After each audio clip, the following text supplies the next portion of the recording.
Goldilocks and the Three Bears by Tony Ross.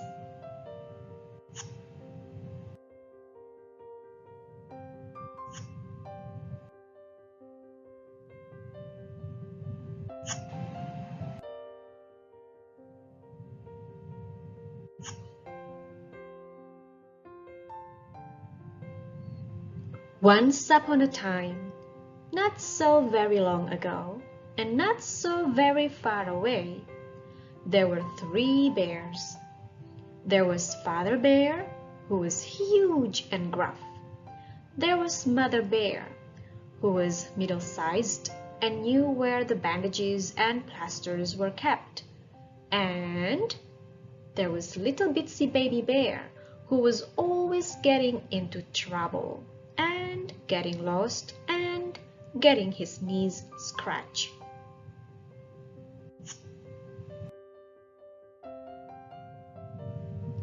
The three bears lived together in a house which stood in a forest clearing.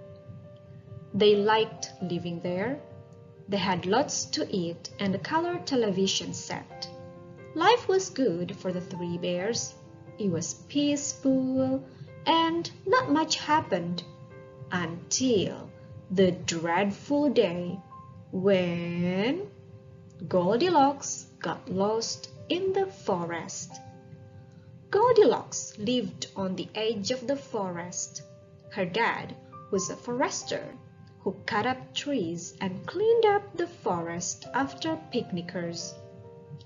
Goldilocks was playing as usual, but this time her games took her deeper and deeper in amongst the trees. "Look out, Goldilocks!" warned the rabbits. "You'll get lost." But Goldilocks took no notice. She didn't understand the rabbit's squeaks anyway.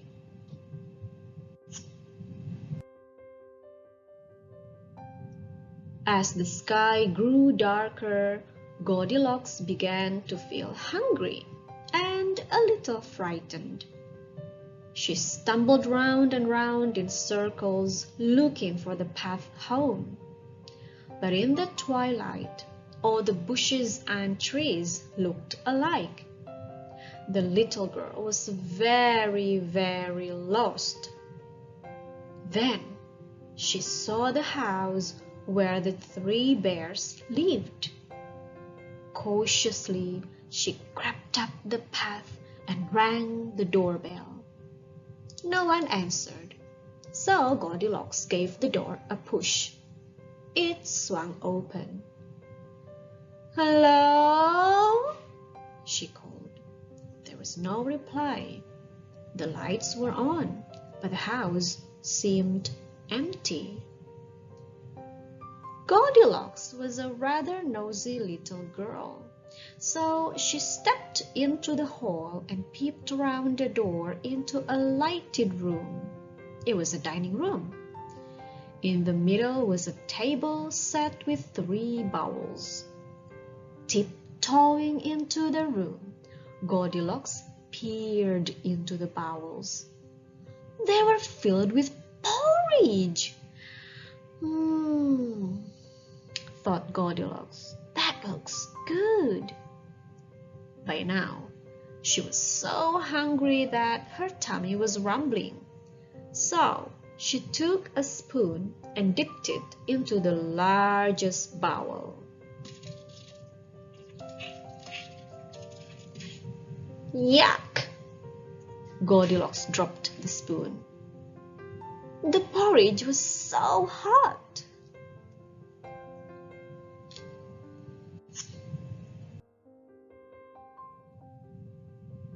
Wagging her tongue to cool it down, Goldilocks reached her spoon over to the middle-sized bowl, and she took a mouthful of porridge. Ew! The porridge in the middle-sized bowl was even worse. It was stone cold. Who can live in this house? Thought Goldilocks, and eat such horrible porridge. Goldilocks dipped her spoon into the last and smallest bowl and tasted the porridge, expecting it to be as awful as the porridge in the other two bowls. But it was just right. It was lovely. So she took another spoonful and another and another. In no time at all, the smallest bowl was empty. Goldilocks licked the spoon and her fingers. She felt much better now. So she set off to explore the house.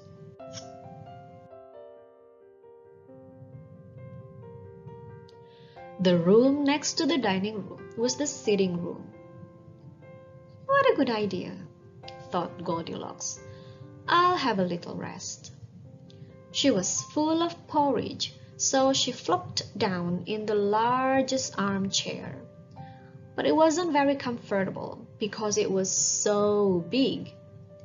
Goldilocks could only just reach the arms. She wriggled about for a moment and then decided to try another chair. Climbing into the middle-sized armchair, Goldilocks tried to get comfy. First, she sat this way. Then she sat that way. But whichever way she sat, she couldn't get away from a big lump in the cushion. I wouldn't like to live here, thought Goldilocks. The chairs are as bad as the food. Climbing off the middle-sized chair, she looked around the sitting room. There was another chair, a little bitsy one, in the corner.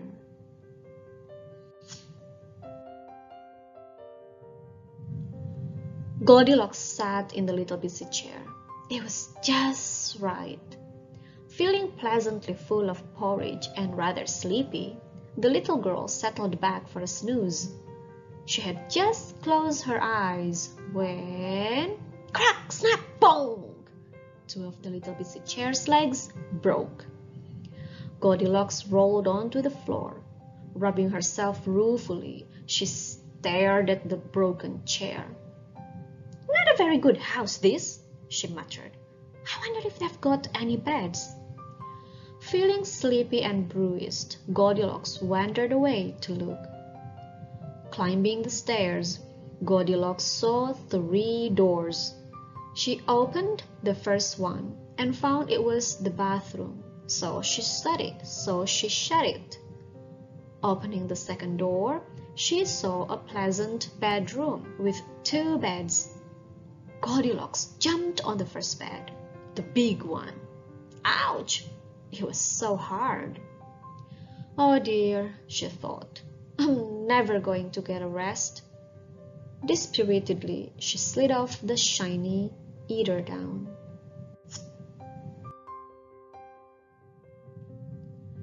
The middle-sized bed looked much comfier.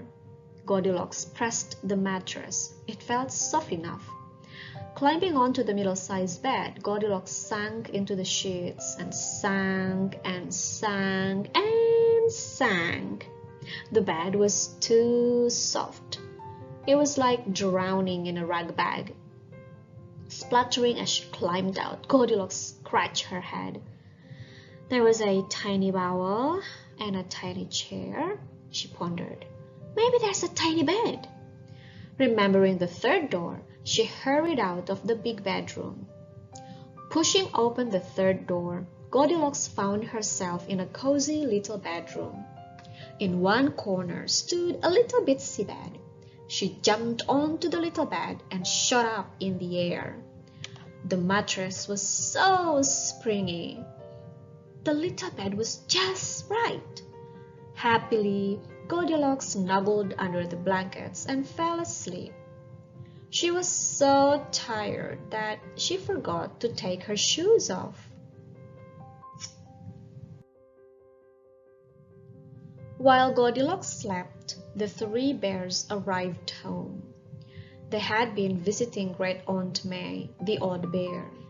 It was cold and dark, and the 3 bears were happy to be home. Don't know why we visit Grand Aunt May, grumbled Father Bear. "She can't hear a word we say, and she just sits there knitting." "Never mind, dear," soothed Mother Bear. "She never liked you anyway. Come and have your porridge." She helped Father Bear off with his coat. Then all three trooped into the dining room. "Thought we shut the door," grumbled Father Bear. Mother Bear sat Father Bear down at the table. He stared mournfully at his bowl. He knew something was wrong. He looked at the big bowl from this side and that, turned it round and hung his nose in it. Then he glared at Mother Bear. "Someone's been eating my porridge," he roared. Mother Bear looked into the bowl for some moments. Then she looked into her bowl, the middle-sized one. "Someone's been eating my porridge too," she gasped. The two bears sat staring at each other, not knowing what to make of it.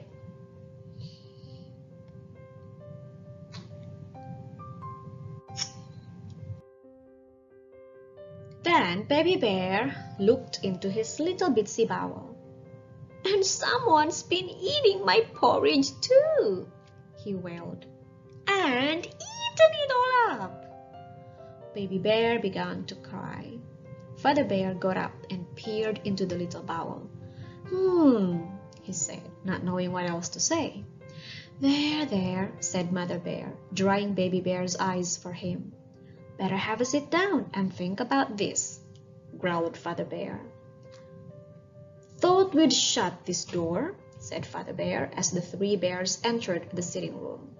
He took his paper, but stood glaring at his big chair. "Someone's been sitting in my chair," he roared. The cushion was all rumpled. Mother Bear hurried over to her middle-sized chair. "Someone's been sitting in my chair too," she said in wonder. Father Bear and Mother Bear stood scratching their heads and looking at their chairs. "Very odd," grumbled Father Bear. Then there came a long wail from Baby Bear. "And someone's been sitting in my chair and broken it." Baby Bear began to cry again. Mother Bear and Father Bear glared at the broken chair. "I don't know what to make of it," grumbled Father Bear. There, said Mother Bear, patting Baby Bear's head and drying his eyes. "Let's go to bed," muttered Father Bear, and think it over tomorrow. The three bewildered bears plodded mournfully up the stairs to their bedrooms. Father Bear pulled his pajamas from under his pillow, but before he could put them on, he noticed the crease eater down. "Someone's been sleeping in my bed," he bellowed. Mother Bear stopped looking for her curlers and went over to the middle-sized bed. "And someone's been sleeping in my bed too," she said. Just then, there was a squeal from Baby Bear's room, and Father Bear and Mother Bear rushed to see what the matter was.